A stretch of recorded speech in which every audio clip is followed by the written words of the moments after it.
Hello Hindi medium academy में आप सभी का स्वागत है। मैं हूं अरुण कुमार यादव और आज इस वीडियो में हम देखेंगे क्लास 9 की प्रश्नावली 8.2 का प्रश्न 1। और इससे पहले मैंने आपको मध्य बिंदु प्रमेय और उसका विलोम समझाया था। अगर आपने वो वीडियोस नहीं देखी हैं और आपको मध्य बिंदु प्रमेय नहीं समझ में आती है तो पहले आप उसको देखना, तब आपको ये प्रश्न ज़्यादा अच्छे से समझ में आएगा। फिलहाल शुरू करते हैं, पहले इसको समझ लेते हैं।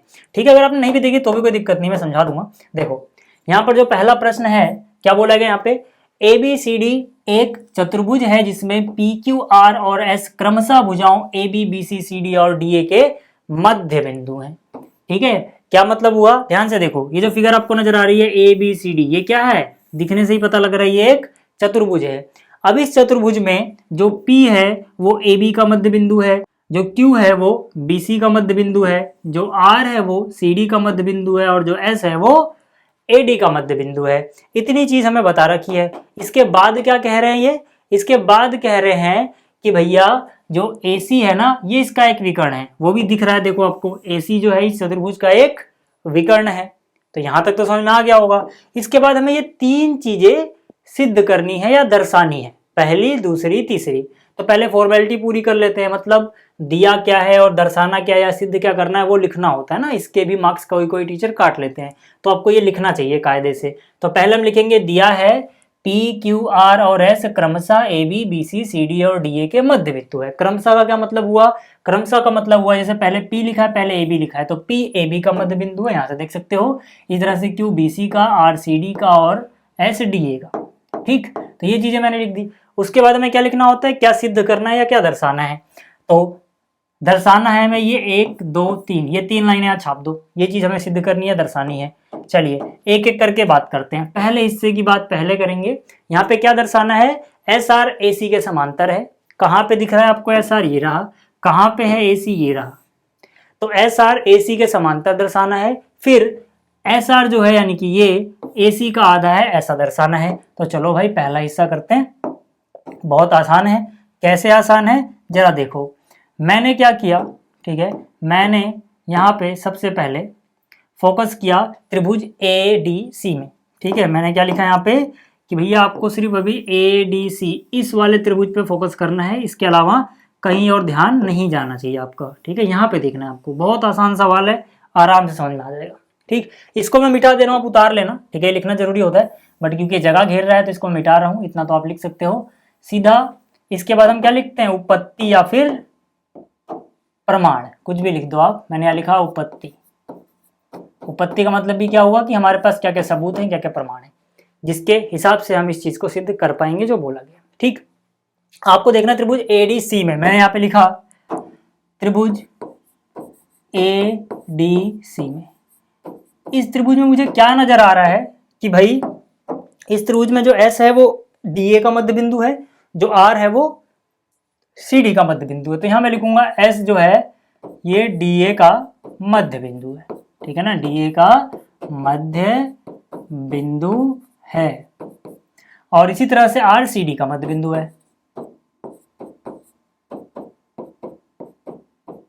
ठीक है, यहाँ पे आप लिख लेना दिया है। ये दोनों क्यों लिखा मैंने, दिया है। ठीक है, आप यहाँ चाहो तो लिख सकते हो दिया है। अब जगह नहीं है तो मैंने लिख रहा। देखो अगर ऐसा है तो यहाँ पे हम मध्य बिंदु प्रमेय लगाएंगे और डायरेक्ट हमें यही रिजल्ट मिल जाएगा जो सिद्ध करना है।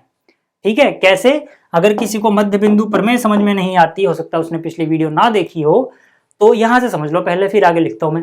देखो मध्य बिंदु प्रमेय क्या कहती है कि अगर अपने पास कोई एक त्रिभुज है, जो कि इस सवाल में है ADC एक त्रिभुज है, और इस त्रिभुज की किन्हीं दो भुजाओं के मध्य बिंदु अपने को पता है, बिल्कुल पता है। S इसका मध्य बिंदु है, R इसका मध्य बिंदु है। तो ये प्रमेय कहती है कि अगर इन दो भुजाओं के मध्य बिंदुओं को हम मिलाएं तो जो हमें रेखाखंड मिलेगा यानी कि SR, वो तीसरी भुजा, त्रिभुज की तीसरी भुजा के समांतर होगा और आधे के बराबर होगा। कहने का मतलब है अगर S और R मध्य बिंदु हैं तो हम सीधा सीधा इस प्रमेय के हिसाब से बोल सकते हैं कि जो SR है, जो SR है वो समांतर होगा तीसरी भुजा AC के, और यही SR बराबर होगा AC के आधे के। समझ में आ गई बात आपको। कैसे लिखा हमने, ये क्यों आया, ये हम बोलेंगे मध्य बिंदु प्रमेय से ऐसा हम बोल सकते हैं। मध्य बिंदु प्रमेय क्या होती है अभी मैं आपको समझा दिया, ठीक है। इससे पहले भी हालांकि मैंने ये चीज बता रखी है। तो यार ये देखो पहला हिस्सा तो बहुत आसानी से हो गया ना, पहला हिस्सा तो बहुत आसानी से हो गया। अच्छा दूसरा हिस्सा हम कैसे कर सकते हैं वो भी देख लो। दूसरे हिस्से में क्या बोला गया है जरा ध्यान से देखना इधर। दूसरे हिस्से में कह रहा है पी क्यू और एस आर बराबर दिखा दो भाई, ठीक है। तो पी क्यू और एस आर कहाँ है, ठीक है। पहले ये ढूंढो कि भाई पी क्यू और एस आर कहाँ है। तो यहाँ पर देखो ये रहा पी क्यू दिख रहा है और ये रहा एस आर, इन दोनों को हमें बराबर दिखाना है। डायरेक्ट तो कोई तरीका नहीं है बराबर दिखाने का, लेकिन इनडायरेक्ट तरीका है। क्या तरीका है देखो, अभी अभी मैंने देखा एस आर जो है वो ए सी का आधा है ना। अभी अभी देखा पहले हिस्से में एस आर ए सी का आधा है।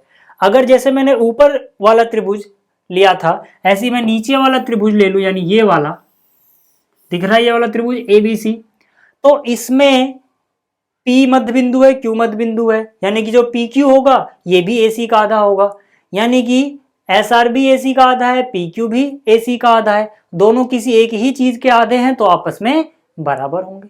तो इस तरीके से हम इसको कर सकते हैं, है ना। तो यहाँ पे हम क्या लिखेंगे, हम लिखेंगे इसी प्रकार। अब पूरा नहीं सिद्ध करना है ना, क्योंकि जैसे ऊपर वाले त्रिभुज में स्टेप्स थे वैसे ही यहाँ पर है, तो पूरा नहीं लिखना, सीधा लिख दो, रिजल्ट लिख दो। इसी प्रकार, इसी प्रकार किस त्रिभुज में, ए बी सी में, ए बी सी में, ठीक है। सीधा हम क्या लिख देंगे, इसी प्रकार ए बी सी में। देखो जो पी क्यू होगा फिर से वो समांतर होगा ए सी की, हालांकि समांतर की जरूरत इसमें नहीं है लेकिन आगे पड़ेगी इसलिए मैंने लिख दिया।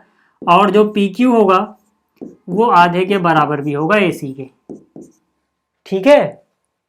अब देखो यहाँ पे मैंने सब कुछ तामझाम नहीं लिखा, सारे स्टेप नहीं लिखे, सीधा लिखा ये वाला त्रिभुज और रिजल्ट। ऐसा मैं तभी कर सकता हूं जब किसी एक हिस्से के जैसा दूसरा हिस्सा हो। मतलब जैसे ऊपर वाला हिस्सा था यहाँ मैंने सारे स्टेप्स लिखे हैं, नीचे वाला हिस्सा भी बिल्कुल वैसा ही है, तो यहाँ पे मैं सारी मेहनत नहीं करूंगा, मैं बोलूंगा जैसे ऊपर किया है वैसे ही करें अगर, तो ये रिजल्ट मिल जाएगा। समझ में आ गई बात, क्योंकि यहाँ पर भी ये मध्य बिंदु है तो ये इसके समांतर होगा और ये इसके आधे के बराबर होगा, सीधा ये लिख दो। फिर से बोल रहा हूँ ऐसा आप तभी कर सकते हो जो आपने एक हिस्सा ऐसा किया हो जिसके जैसा ये हो, ठीक है। तो अब देखो अब हम क्या बोलेंगे यहाँ पे अगर, ठीक है, यहाँ पे अगर इसको मैं बोलूँ पहली लाइन, इसको दूसरी, ठीक है, इसको तीसरी, इसको चौथी, है ना। सबको हम समीकरण नहीं बोल सकते, ऐसा नहीं है कि समीकरण एक है ये, क्योंकि यहाँ पे बराबर का निशान ये तो समीकरण नहीं है, ये तो समीकरण है, ये भी समीकरण है, लेकिन ये नहीं है, इसलिए मैं सबको लाइन 1 लाइन 2 बोल दे रहा हूँ, ठीक है। ये बस निशान लगाने के लिए होता है, पहचान के लिए किसको हम एक बोल रहे हैं किसको दो। अब आपको क्या देखना है, अब आपको देखना है जो ये दूसरी चीज है और जो ये चौथी है, ठीक है। तो मतलब 2 व 4 से, 2 और 4 से क्या दिख रहा है, जो मैंने आपको बताया था कि भाई एस आर भी ए सी का ही आधा है और पी क्यू भी ए सी का ही आधा है, तो दोनों किसी एक ही चीज के आधे हैं, तो मतलब एस आर और पी क्यू 2 और 4 को देखने से पता लगता है कि आपस में बराबर होंगे। तो मतलब यहां से बोल सकता हूं कि एस आर और पी क्यू बराबर हो गए, खत्म, ठीक है। तो ये दूसरा हिस्सा भी हो गया, जो ये दूसरा हिस्सा था हमने दिखा दिया भाई, ठीक है। अब इसका तीसरे हिस्से की बात करते हैं, ये तो आपको समझ में आ गया होगा।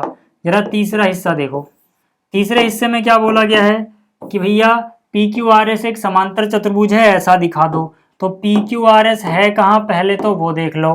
पी क्यू आर एस का मतलब क्या हुआ, देखो पी क्यू आर एस मतलब ये वाला चतुर्भुज जो मैंने रेड से मार्क किया, इसको मुझे समांतर चतुर्भुज दिखाना है। तो इसको दिखाना बहुत आसान है, कैसे, मैंने यहाँ पे सीधा सीधा लिखा चतुर्भुज पी क्यू आर एस में। देखो पहले पी क्यू आर एस में सबसे पहली बात तो जो एस आर है और पी क्यू है ये समांतर हो गए, ठीक है ना। कैसे हो गए, 1 व 3 से, 1 व 3 से।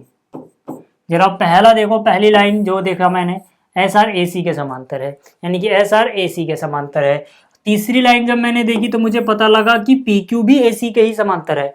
जब दो रेखाखंड किसी एक ही रेखाखंड के समांतर हो तो आपस में समांतर होते, मतलब एस आर पी क्यू के समांतर हो गया,